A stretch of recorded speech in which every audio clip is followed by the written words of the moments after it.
Finally આપણે વચ્ચે break લઈ લીધો છે અને હોટલ આવી ગઈ છે. તો આપણે મંગાવી લીધું છે પનીર ચીલી ડ્રાય અને ભાવ્યું નહીં, 200 રૂપિયા પડી ગયા.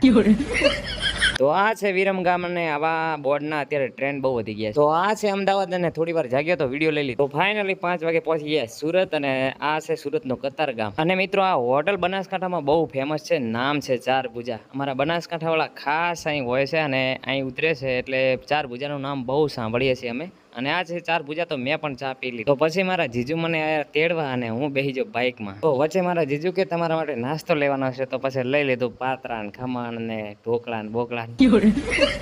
તો નાસ્તો લઈને થઈ ગયા અમે રવાના અને આ આવી ગઈ મારા દીદીની સોસાયટી. તો આવતા પહેલા જ મોન મારા ભાણુભાઈ પડી ગયા નાસ્તા ઉપર અને કરી લીધો પેલા નાસ્તો. પછી હું ને મારો મોટો ભાણુભાઈ નીકળી ગયા મારા કામે. આ ત્રાસ તો મોટી સિટી માં રહેવાનો. તો પછી મારું કામ પતાવીને હું આવી ગયો હોટલ ઉપર ને છોકરા રમતા હતા કેરમ. આપણને તો કઈ આવડે નહીં. તો ફૂલ બ્લોગ જોવાનું ભૂલતા નહીં. ફૂલ બ્લોગ